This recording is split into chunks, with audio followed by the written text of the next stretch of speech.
Hello friends, అందరూ ఎలా ఉన్నారండి? వెల్కమ్ టు చాణక్యాస్ నీతి.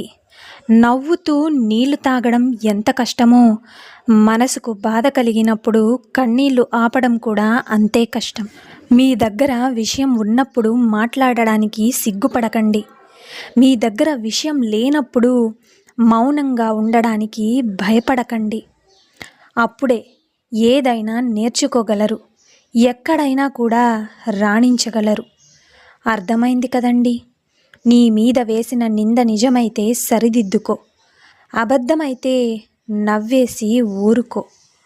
అలాగే ఒక్క విషయం, నీకు మంచితనం ఉండడం మంచిదే, కానీ అతి మంచితనంతో ఆలోచించకుండా చేసే సహాయం నీ మీద ఖచ్చితంగా మోయలేని భారాన్ని మోపుతుంది. కాబట్టి సహాయం చేసేటప్పుడు ఆలోచించి సహాయం చేయడానికి ఉండు. అప్పు చేస్తే జాగ్రత్త అవసరం, తప్పు చేస్తే సరిదిద్దుకోవడం అవసరం. లేకుంటే రెండు నిన్ను ముంచేస్తాయి. వివేకవంతుడు మాట్లాడుతాడు, మూర్ఖుడు వాదిస్తాడు. గుర్తుపెట్టుకోండి, నీ ప్రయత్నం లేకపోతే నీకు విజయం రాదు, కానీ నీవు ప్రయత్నిస్తే నీకు ఓటమి కూడా రాదు. అర్థమైంది కదండి? ఇంటి పేరు కలిసిన ప్రతి వాళ్ళు బంధువులు కారు. మనం ఆపదలో ఉన్నామని తెలిసి మన ఇంటి తలుపు తట్టిన వారే అసలైన బంధువులు. ఒక మార్గం మూసిపోయినప్పుడు తప్పకుండా మరో మార్గం తెరుచుకునే ఉంటుంది. అది తెలుసుకోవడమే విజయానికి మార్గం అవుతుంది. నువ్వు గెలిస్తే ఎవరికి సమాధానం చెప్పాల్సిన అవసరం ఉండదు, కానీ నువ్వు ఓడిపోతే నీ సమాధానం వినడానికి ఎవ్వరూ సిద్ధంగానే ఉండరు. కంటితో చూడనివి, చెవులతో విననివి ఎప్పుడూ కూడా నువ్వు నమ్మవద్దు, ఇతరులకు చెప్పవద్దు. ఎందుకు అంటే కొంతమంది చెప్పే మాటల వల్ల కొన్ని స్నేహాలు చెడిపోతాయి, కుటుంబ బంధాలు తెగిపోతాయి. చిరునవ్వు, నిశ్శబ్దం రెండు శక్తివంతమైనవి.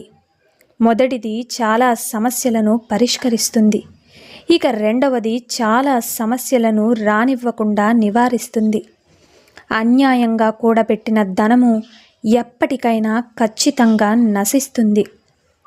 జీవితం ఎలాంటిది అంటే అర్థం కాని వయసులో ఆనందాన్నిస్తుంది, అన్నీ అర్థమయ్యే వయసులో మనకు కన్నీళ్లను తెప్పిస్తుంది.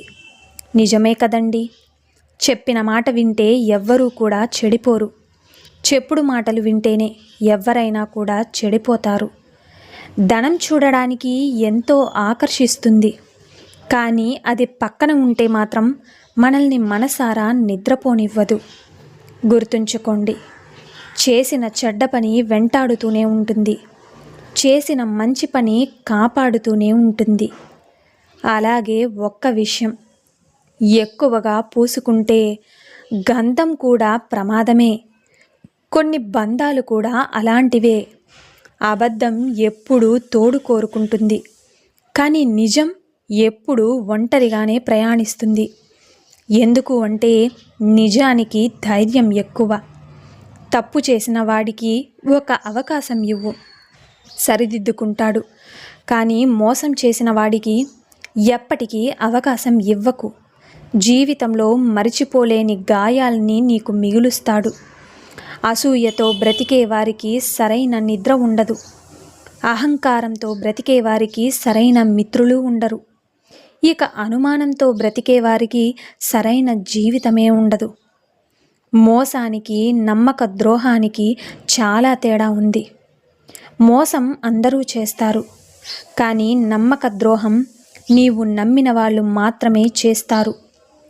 అర్థమైంది కదండి? ప్రతి కష్టం మనిషికి ఒక పాఠం చెబుతుంది, ప్రతి పాఠం మనిషిలో ఒక మార్పుని తీసుకువస్తుంది.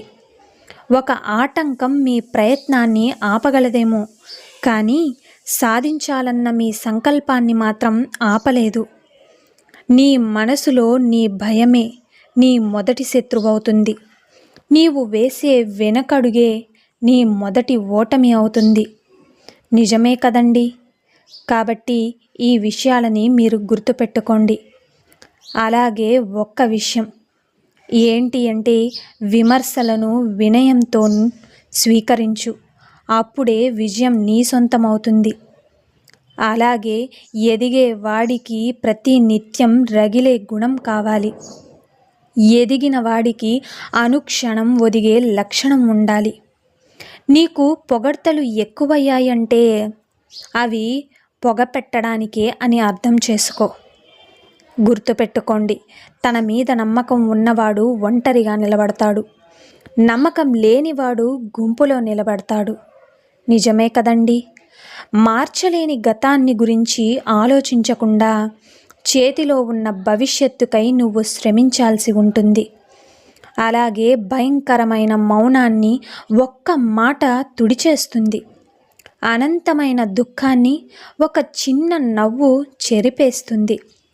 మనకు ఇష్టమైన దాన్ని, కష్టపడి సంపాదించుకున్న దాన్ని అంత తొందరగా వదులుకోలేము.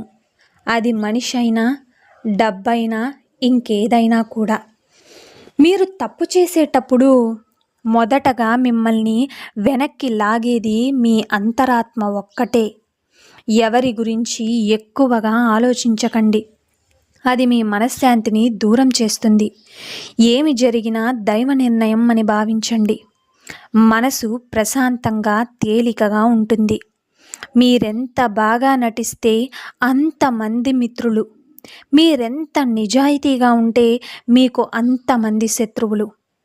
దేనినైనా సరే ఇష్టంతో చేస్తే బాగుంటుంది. ఇష్టం లేకుండా చేస్తే విసుగు అనిపిస్తుంది. గుర్తుంచుకోండి, ఇష్టం ఉంటే చేదు కూడా తీయగానే ఉంటుంది. కష్టం ఉంటే దూది కూడా భారమే అవుతుంది. మీ నడక నలుగురికి బాట అవ్వాలి. మీ మాట మంచిదవ్వాలి.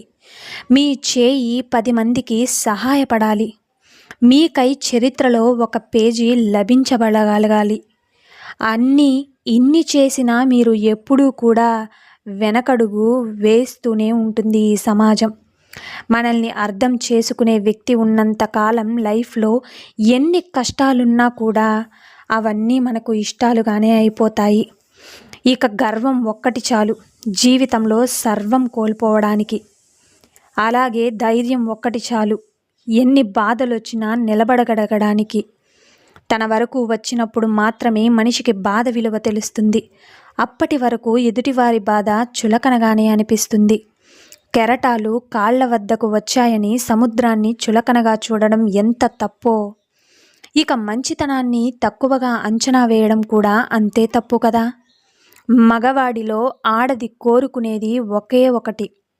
అది తనని అనుమానించకుండా ప్రేమగా 100 ఏళ్ళు తనతో గడపడం, మరియు ఎలాంటి ఆపదలో అయినా నేనున్నా అని ముందుకు వెళ్ళే గుణం కలిగి ఉండడం. గుర్తుపెట్టుకోండి, మీరు కళ్ళకు నల్ల కళ్ళద్దాలు పెట్టుకుని చూస్తే మీకు బయట వెలుతురు లేనట్టే అనిపిస్తుంది. అలాగే మీరు మనసులో ఒకటి పెట్టుకొని ఉంటే ఎదుటివారు ఏం చెప్పినా మీకు చెడుగానే అనిపిస్తుంది. నోరు అదుపులో పెట్టుకుని స్త్రీతో జాగ్రత్తగా ఉండు. ఎందుకు అంటే మీరు కూడా పొరపాటున నోరు జారితే ఈ లోకం మీ పొరపాటును ఎత్తి చూపిస్తుంది కాబట్టి. ప్రతిసారి పక్కవారి సలహాలు తీసుకుంటే మీ మనసుకు పని ఉండదు. మీ మనసుకు కూడా పని చెప్పండి. ఏదైనా పని చేస్తుంటేనే అనుభవం వస్తుంది. అది మనిషికైనా మనసుకైనా. అర్థమైంది కదండి. సో చూశారు కదండి ఇవాల్టి వీడియో. ఈ వీడియో మీకు నచ్చిందని అనుకుంటున్నాను. నచ్చితే చిన్న లైక్ చేయండి. అలాగే మన ఛానల్ని ఎవరైనా స్టార్టింగ్ చూస్తుంటే సబ్స్క్రైబ్ చేసుకోవడం మర్చిపోవద్దండి. పక్కనున్న బెల్ సింబల్ని క్లిక్ చేశారు అంటే నేను పెట్టే ప్రతి వీడియో మీకు నోటిఫికేషన్ రూపంలో వస్తుంది. So thank you for watching friends. రేపటి వీడియోలో చాణక్యులు గారు ఏ మంచి మాటలను, ఏ మంచి సూక్తులను మనకి చెప్పబోతున్నారు అన్నది మనం రేపటి వీడియోలో అయితే తెలుసుకుందాం.